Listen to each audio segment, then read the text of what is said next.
नमस्कार दोस्तों। मैं आलोक सिंह कोचिंग जंक्शन के इस प्लेटफॉर्म से आपको प्रणाम करता हूं, नमस्ते करता हूं, अभिनंदन करता हूं और पढ़ाई लिखाई के कार्यक्रम को थोड़ा सा आगे बढ़ाते हुए जहां पर हमने लास्ट में आपको छोड़ा था अनुच्छेद 280 भाग 12 जो हम लोग पढ़ रहे थे, वहां पर आप देखेंगे कि हम लोग जो है आगे थे अनुच्छेद 281। तो 281 क्या था?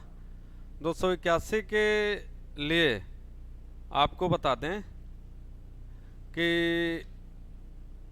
सीधी से चीज याद रखिएगा। कह रहा है कि राज्य, अनुच्छेद 281 यहां पर नोट कर सकते हैं, अनुच्छेद 281। तो इसमें क्या कह रहा है कि राज्य या सरकार वित्त आयोग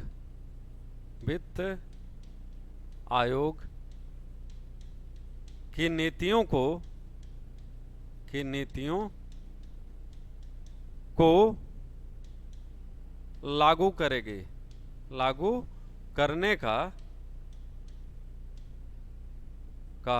प्रयत्न करेगी।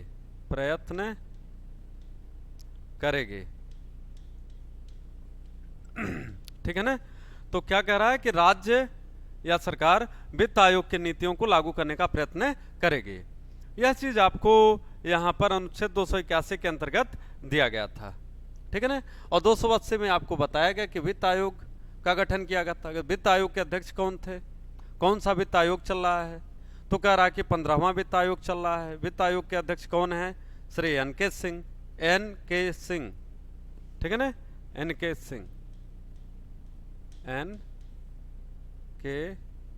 सिंह यह वित्त आयोग के क्या हैं? अध्यक्ष हैं। ठीक है? तो यह तमाम चीजें आपको वहां पर बताई गई। खैर, अब थोड़ा सा हम लोग उसके आगे चलते हैं। भाग 12 में ही आप यहां पर देखिए क्या कह रहा है कि वित्त, संपत्ति, संविदाएं और वाद, 4 शब्द दिए गए हैं। वित्त, संपत्ति, संविदाएं और वाद। ठीक है ना? तो फाइनेंशियल मैटर की बात हो रही है, प्रॉपर्टी रिलेटेड मैटर की बात हो रही है, कॉन्ट्रैक्ट्स की बात हो रही है और वाद, जो तमाम डिस्प्यूट्स होते हैं उसके विषय में बात यहां पर हो रही है। इस भाग के अंतर्गत अगर मित्रों हम देखते हैं तो अनुच्छेद 282 क्या कहता है? कहता है कि संघ या राज्य द्वारा अपने राजस्व से किए जाने वाले तथ्य, संघ या राज्य द्वारा अपने राजस्व से किए जाने वाले तथ्य, मतलब किस तथ्य की बात यहां पर कर रहा है? खर्च। किसकी बात कर रहा है? खर्च के, एक्सपेंडिचर के।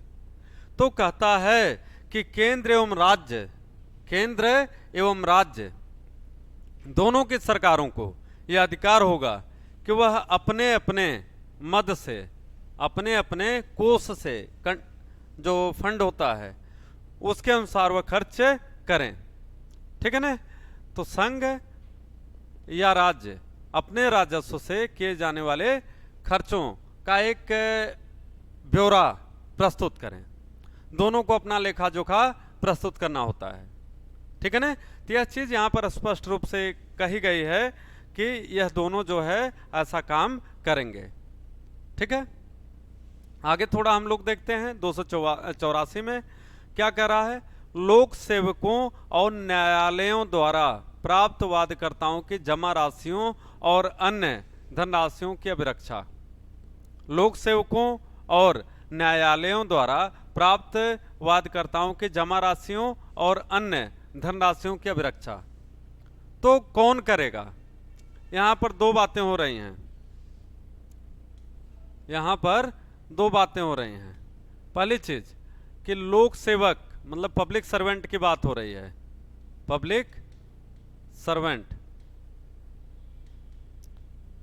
ठीक है ना? इसके बाद बात हो रही है जुडिशरी की। ठीक है? तो कहता है कि इनके द्वारा प्राप्त वादकर्ताओं की जमा राशियों और अन्य धनराशियों की अभिरक्षा, इनकी रक्षा कौन करेगा?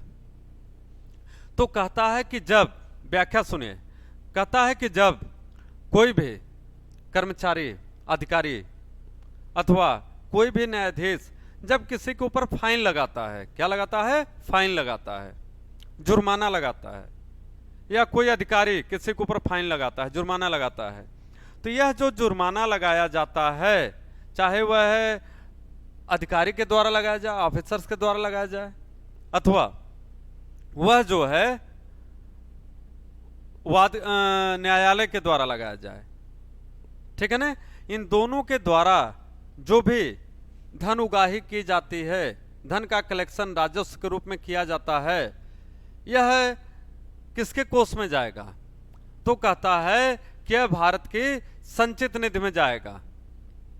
कहां पर जाएगा? संचित निधि में। अन्यथा संसद या राज्य का विधानमंडल विधि द्वारा कोई ऐसा उपबंध करे कि यह जो जमा राशि है, जो फाइन या जुर्माने के रूप में इकट्ठा की जाती है, तो वह इस मद में जाएगी, तब तो ठीक है। अदरवाइज ऐसा अगर कोई उपबंध नहीं किया गया है तो आप यह ध्यान रखिएगा कि ऐसे समस्त धन कहां जाते हैं? कहता है राज्य की संचित निधि में जमा होंगे। कंटिंजेंसी फंड, जिसको कंसोलिडेटेड फंड ऑफ इंडिया कहा जाता है। क्या कहा जाता है? कंसोलिडेटेड फंड ऑफ इंडिया, ठीक है ना। तो राज्य का अपना संचित निधि होता है, केंद्र का अपना संचित निधि होता है, ठीक है। तो इस बात का आपको ध्यान रखना है। तो कहता है कि ऐसे लोक सेवक, ऐसे न्यायालयों के द्वारा जो भी फाइन या जुर्माने के रूप में राशि इकट्ठा की जाती है, वह जुर्माना अथवा फाइन के रूप में जो धन इकट्ठा किया जाता है, वह किस में जाएगा? तो कहता है कि भारत के संचित निधि में जाएगा। यह चीज यहां पर की गई है। अन्यथा संसद कह रहा है कि विधि द्वारा कोई अन्य उपबंध करे, मतलब कि ठीक है यह संचित निधि में नहीं जाएगा, कंसोलिडेटेड फंड में नहीं जाएगा, तो जाएगा कहां? तो यह तब नहीं ऐसा होगा जब संसद कोई कानून बना के कहे नहीं इसका यह अलग फंड में जाएगा, तो वह फंड का नाम वो बताए, सृजित करे, उसको बनाए। या ऐसा हो जाता है कि राज्य का जो विधानमंडल है वह उसके लिए अलग से व्यवस्था करे, तब ऐसी स्थिति में आप यह कह सकते हैं कि वहां पर अलग व्यवस्था रहेगी। अन्यथा वह सब कहां जाएगा? कहता है कि राज्य की संचित निधि में जाएगा, ठीक है। तो इस तरीके से देखिए, यह भाग हमने कहा कि बहुत बोरिंग है, बहुत महत्वपूर्ण है, लेकिन बोरिंग इसलिए होता है क्योंकि हम लोग इस भाग को कभी पढ़ते नहीं हैं, ठीक है ना, या पढ़ना नहीं चाहते हैं। तो आप ध्यान दीजिए, यह बहुत महत्वपूर्ण है। और जब प्रश्न फंसते हैं तो ऐसे ही भागों से पूछे जाते हैं जहां पर हमें जवाब नहीं पता होता। तो दोस्तों, आप जिस कंपटीशन के दौर में गुजर रहे हैं या हम जिस कंपटीशन के दौर में पढ़ा रहे हैं, दोनों के लिए बातें बताते हैं कि अब टॉपिक का रूप थोड़ा सा चेंज हो रहा है, परिवर्तित हो रहा है। तो जो पहले महत्वपूर्ण हुआ करते थे वह तो ठीक है, लेकिन बहुत सारी अन्य भी चीजें जुड़ रही हैं। क्यों? क्योंकि छटनी होती है। सिलेक्शन के साथ क्या होता है कि सिलेक्शन कम, छटनी ज्यादा होती है, ठीक है ना। तो ऐसे में कंपटीशन को हर स्तर से हमें तैयार रहना है। आगे 289 में क्या कहता है कि राज्यों की संपत्ति और आय को संघ के कराधान से छूट। राज्यों की संपत्ति को और आय को संघ के कराधान से, कराधान का मतलब होता है टैक्स, कराधान का मतलब क्या होता है? टैक्स। तो कहता है कि विभिन्न राज्यों की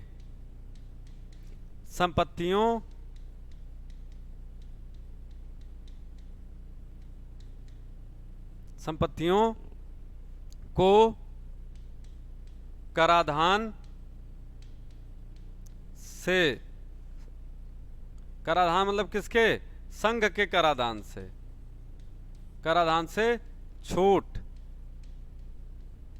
प्राप्त है, किंतु यदि संसद विधि द्वारा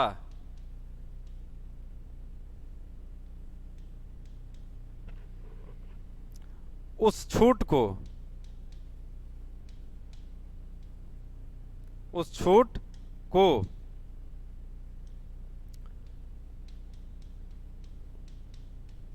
समाप्त कर दे, तो वह समाप्त भी हो सकता है, समाप्त भी हो सकता है।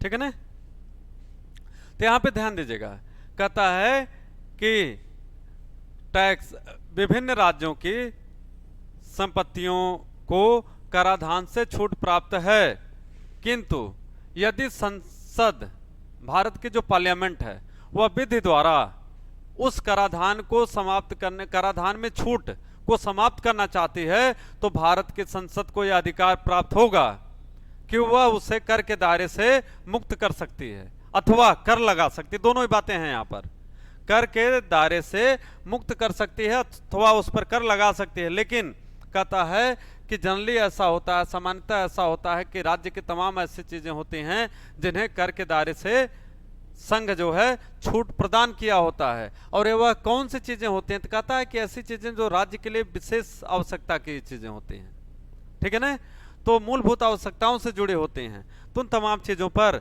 संघ की जो है उसके ऊपर कर नहीं लगाती है। ठीक है ना? तो इस चीज का आपको ध्यान रखना है। तो इस अनुच्छेद को आप इंपॉर्टेंट के रूप में पढ़िएगा। अनुच्छेद 289 को 289 को आप ऐसे समझ के पढ़िएगा कि आपके लिए बहुत महत्वपूर्ण है। ठीक है ना? फिर आगे देखा जाए, यहां पे कह रहा है कि 92 के अंतर्गत भारत सरकार द्वारा उधार लेना, भारत सरकार द्वारा उधार लेना, ठीक है, तो कहता है भारत सरकार भारत की संचित निधि से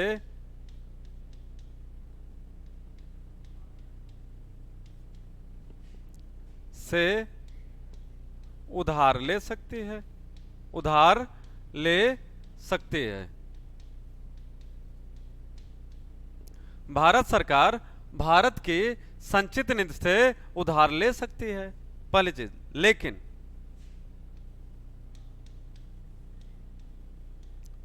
उस उधार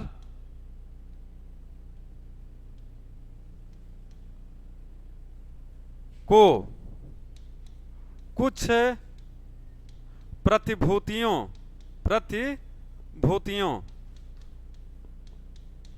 के माध्यम से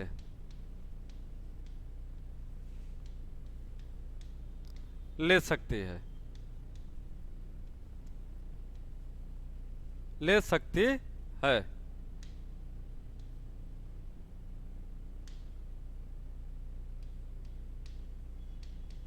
सकती है। प्रतिभूति का मतलब क्या होता है? प्रतिभूति, प्रतिभूति का मतलब होता है कि जैसे सोना गिरवी रख करके, चांदी है, ठीक है, आदि, तो हम लोग यह सब चीजें जो है जो कमोडिटीज हैं इन्हें गिरवी रख कर या इनके बदले कि हमारे पास इतने का सोना है तो वह और कहां से उधार ले सकती है? तो कहता है कि RBI, reserve bank of India से भी कर्जा ले सकती है, अन्य बैंकों से भी कर्जा दे सकती है, ठीक है। लेकिन जब वो ऐसा करेगी तो उसे अपना यह दिखाना पड़ेगा कि उसकी कुल क्रेडिट कितनी है, कितना गोल्ड उसके पास है। तो आप देखते हैं कि जब विश्व बैंक से भी कर्जा लिया जाता है, अंतर्राष्ट्रीय मुद्रा कोष से कर्जा लिया जाता है, तब उस स्थिति में भी वह हर देश की अपनी एक हैसियत देखी जाती है, हर देश की अपनी एक हैसियत देखी जाती है। हैसियत से तात्पर्य यहाँ पर कि उसके पास कितना गोल्ड रिजर्व है, कितना कैश रिजर्व है, तो उसी के रेशियो में जो है उसे क्या दिया जाता है, यहाँ पर उधार दिया जाता है। लेकिन यहां पर जो उधार देने की बात है, ध्यान से देखना मित्रों, यह कंसोलिडेटेड फंड से है। किससे?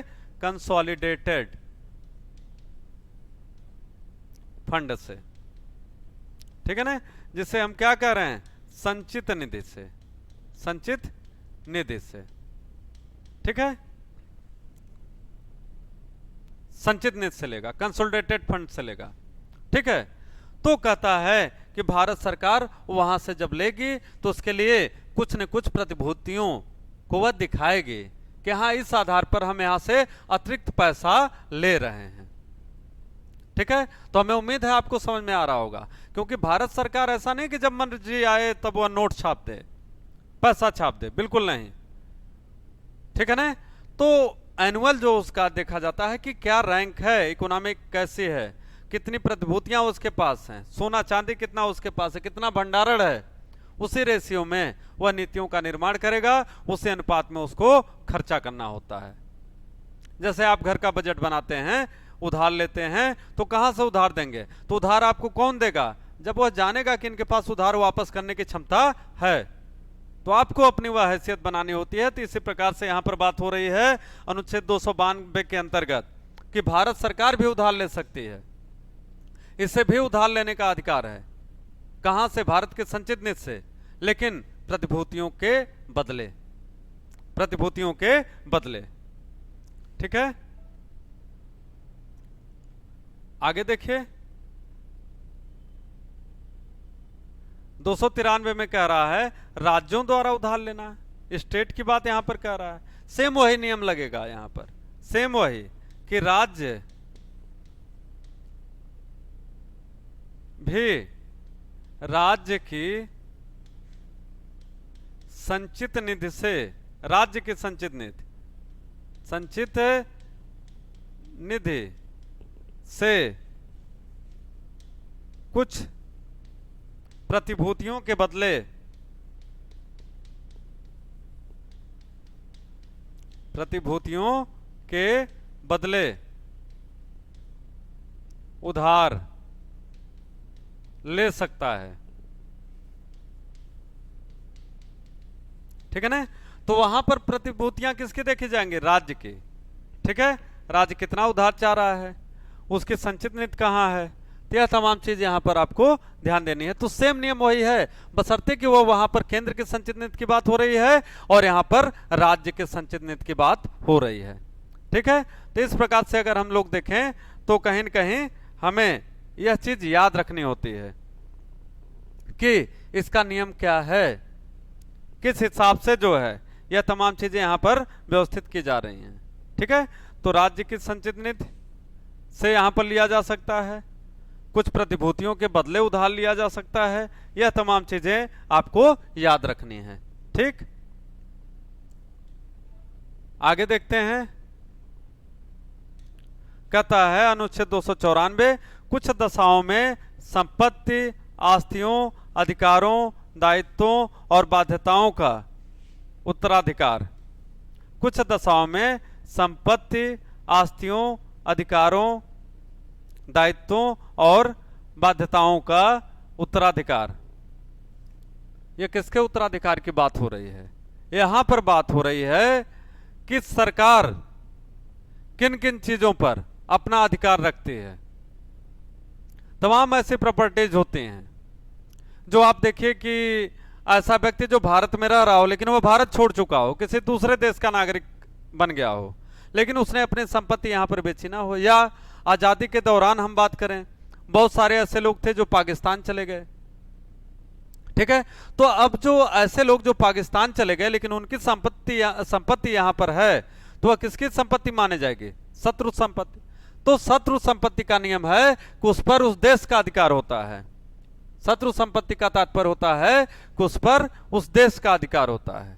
तो यहां पर किसका अधिकार हो जाएगा, तो कहता है कि ऐसी स्थिति में यहां पर भारत सरकार का, या कभी कभी ऐसे मामले राज्यों के भी होते हैं, तो वहां पर राज्य सरकार का, यह उसका उत्तराधिकार के तहत आ जाएगा।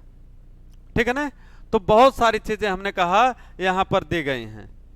ऐसे तमाम संपत्तियां होती हैं, ऐतिहासिक धरोहर हैं, किले हैं, सांस्कृतिक स्मारक हैं, ऐतिहासिक स्मारक हैं, तमाम ऐसे धरोहरें हैं जिनके रक्षा सुरक्षा की गारंटी कौन निभाता है, उसका उत्तराधिकारी कौन होता है, तो कहता है कि भारत सरकार, राज्य सरकार, इन सब के अंडर में वह आ जाता है। तमाम ऐसे मंदिर हैं जिनका कलेक्शन कौन देखता है, सरकार देखती है। ठीक है ना। तो यह तमाम चीजें जो है यहां पर दी गई हैं। या जब कोई इस तरीके कोई विवाद होता है तब इस तरीके की अगर हम संपत्ति की बात करते हैं, उसके अर्जन की बात आती है, उसके निपटारे की बात आती है, उस पर नियंत्रण की बात आती है तो वह कौन देखेगा? तो कहता है कि ऐसे तमाम संपत्तियों पर किसका नियंत्रण होगा? तो कहता है कि भारत सरकार का। ठीक है,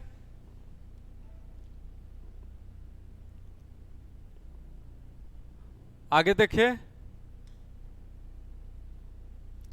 अनुच्छेद 295। अनुच्छेद 295 कहता है अन्य दशाओं में संपत्ति, आस्तियों, अधिकारों, दायित्वों और बाध्यताओं का उत्तराधिकार। अन्य दशाओं में मतलब इसके अतिरिक्त, इसके अतिरिक्त जैसे तमाम ऐसी प्रॉपर्टी होती है जिसका कोई वारिस ना हो। ठीक है, तमाम ऐसे चीजें होती हैं जिसका कोई वारिस ना हो, तो वह तमाम चीजें जो बात हो रही है यहां पर वह किसके नियंत्रण में जाएंगे? किसका नियंत्रण होगा वहां पर? तो कहता है कि ऐसे तमाम संपत्तियों पर, ऐसे तमाम जो है अधिकारों पर, ऐसी तमाम बाध्यताओं पर अगर भारत सरकार ने कोई लोन लिया हो तो अगर इस सरकार ने लोन लिया तो अगली सरकार यह नहीं कहेगी कि नहीं इस लोन से हमें कोई मतलब नहीं है भैया। नहीं, बिल्कुल नहीं।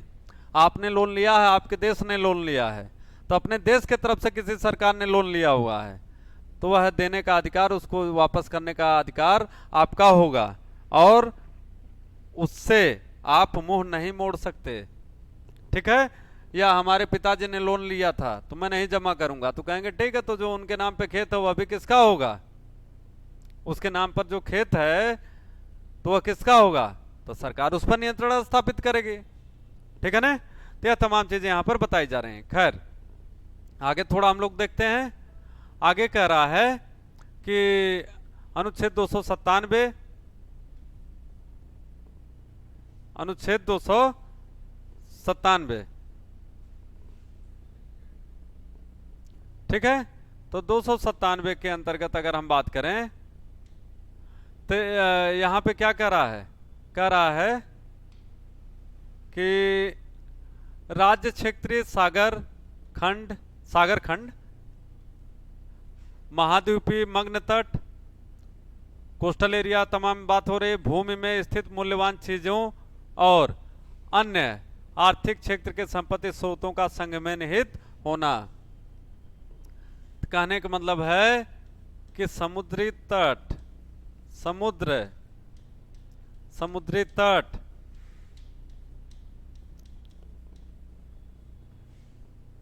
सोना, चांदी, हीरा, जवाहरात जो भी है, सोना, चांदी, लोहा, कोयला अथवा अन्य वस्तुएं जो भूमि के अंदर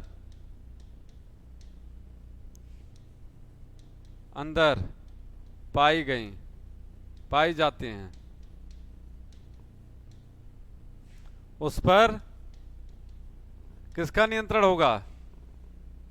संघ या केंद्र का नियंत्रण होगा, केंद्र का नियंत्रण होगा। तो मुझे उम्मीद है यहां पर आपको स्पष्ट समझ में आ रहा होगा। तो कहता है कि राज्य क्षेत्रीय सागर, जैसे तमिलनाडु के किनारे देखिए सागर है, समुद्र है, केरला के किनारे देख लीजिए आप, बॉम्बे के किनारे किनारे महाराष्ट्र की बात कर रहा हूं, गुजरात देख लीजिए, बंगाल देख लीजिए, तमाम ऐसे राज्य हैं, आंध्रा है, उड़ीसा है। तो कह रहा है कि जो राज्य क्षेत्रीय सागर खंड हैं, महाद्वीपीय मग्न तट हैं, ठीक है ना, जितनी भी मूल्यवान चीजें हैं और अन्य आर्थिक क्षेत्र या संपत्ति के स्रोत जो कहां पर पाए जा रहे हैं, कहता है कि यह सब किसके माने जाएंगे? संघ के। तो कोई राज्य वहां पर यह दावा नहीं कर सकता कि हमारा है। तमिलनाडु यह दावा नहीं कर सकता है कि किनारे के जितने समुद्री एरिया हैं यहां पर हमारा दायित्व, बिल्कुल नहीं। वहां पर क्या कह रहा है, किस पर किसका दायित्व होगा? तो कहता है भारत के संघ का, भारतीय संघ का। तो जो भी सरकार होगी वहां पर वह केंद्र के सरकार का या संघ का नियंत्रण उन तमाम चीजों पर माना जाएगा। यह चीज यहां पर बहुत स्पष्ट शब्दों में बताई जा रही है आपको। कहने का मतलब एक लाइन बड़ी फेमस है, कही जाती है, जमीन आपकी है, जमीन आपकी है, लेकिन जमीन के नीचे पाए जाने वाले जो पदार्थ हैं, जो धातुएं हैं, सोना है, चांदी है, हीरा है, जवाहरात है, वह है आपका नहीं है। मतलब भूमि के अंदर जितने भी प्रकार के संसाधन, बहुमूल्य वस्तुएं या तमाम चीजें पाई जाती हैं, उन समस्त चीजों पर किसी व्यक्ति विशेष का अधिकार नहीं हो सकता है। उस पर किसका नियंत्रण रहेगा? कहता है उस पर संघ का नियंत्रण रहेगा।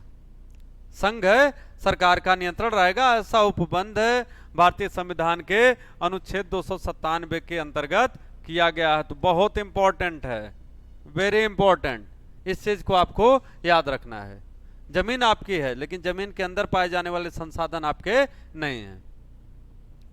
अगर उसमें कुछ भी पाया जाता है आपके मकान के नीचे भी, तो तुरंत सरकार उस पर अपना अधिकार रख सकेगी। ऐसा भारतीय संविधान में यहाँ उपबंध किया गया है। तब वो आपके किसी भी अधिकार के अंतर्गत नहीं आएगा, वह सरकार का दायित्व होगा। बस इतना होगा कि आपको मकान, आपके मकान को खाली करने के लिए, नया मकान बनाने के लिए या तमाम चीजों के लिए सरकार आपको मुआवजा देगी। क्या देगी? मुआवजा। ठीक है, आगे देखा जाए। यहां पर देखिए क्या कह रहा है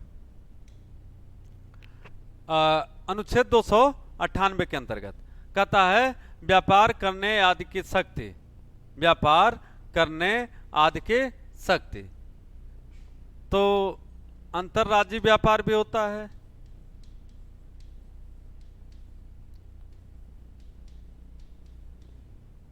अंतरराष्ट्रीय व्यापार भी होता है।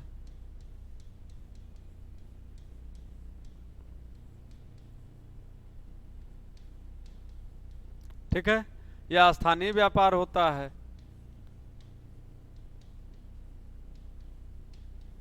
यह सब जो व्यापार आप देख रहे हैं, तो कहता है कि अंतरराज्यीय व्यापार का जो रूल और रेगुलेशन है, यह विभिन्न राज्य आपस में समझौते के द्वारा बना सकते हैं। ठीक है, लेकिन वह उसी स्थिति में मान्य होगा जब तक कि केंद्र की संसद ने किसी अन्य नियम के द्वारा, किसी नए उपबंध के द्वारा उस पर कोई प्रतिबंध न लगाया हो। मतलब कि राज्य के कानून वहीं तक बाध्यकारी होंगे, माने जाएंगे, जहां तक केंद्र की संसद उन्हें इजाजत देती है, परमिशन देती है।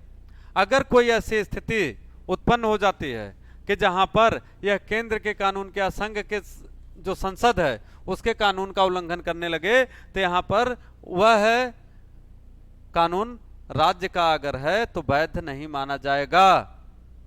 ठीक है, साथ ही साथ अंतरराष्ट्रीय व्यापार यह पूर्ण रूप से संघ की इजाजत के बगैर नहीं किया जा सकता। कोई राज्य जो दूसरे देश से अंतरराष्ट्रीय व्यापार करता है वह केंद्र के अधीन है, संघ के अधीन है।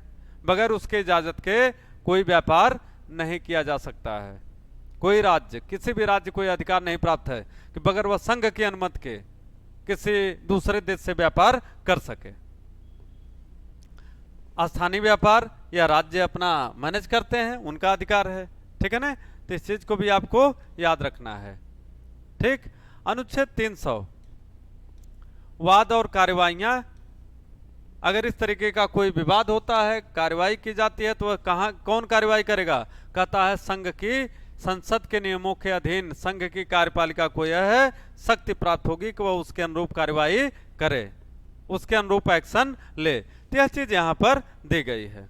ठीक है, आगे देखिए, यह बहुत महत्वपूर्ण है। 300 का अनुच्छेद 300 का ए कहता है विधि के प्रकार के बिना व्यक्तियों को संपत्ति से वंचित न किया जाए। मतलब कि आपके पास संपत्ति का अर्जन वैध पूर्ण ढंग से होना चाहिए, वैध पूर्ण ढंग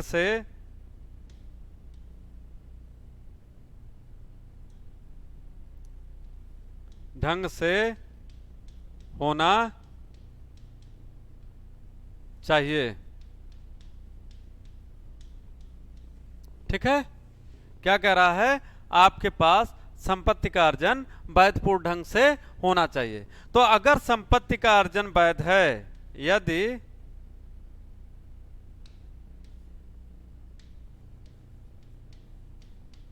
संपत्ति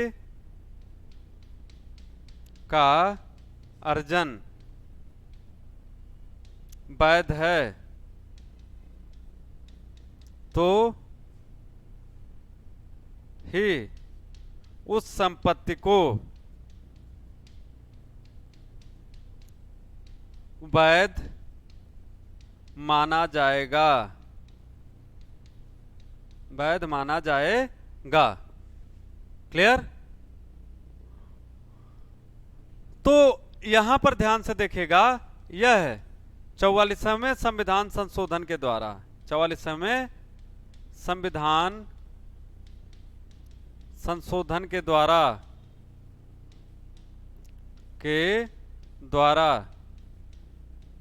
अनुच्छेद 31, जिसे क्या कहा जाता था, संपत्ति का अधिकार को मौलिक अधिकार से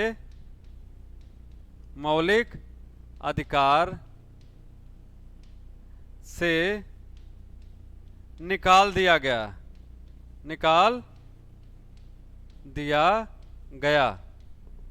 ठीक है?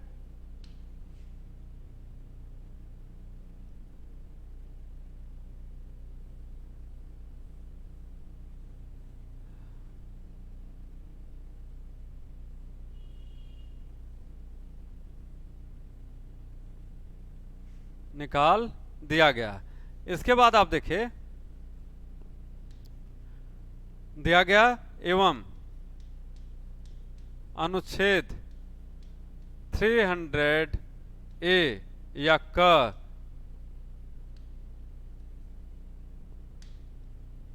के अंतर्गत इसे विधिक अथवा कानूनी अधिकार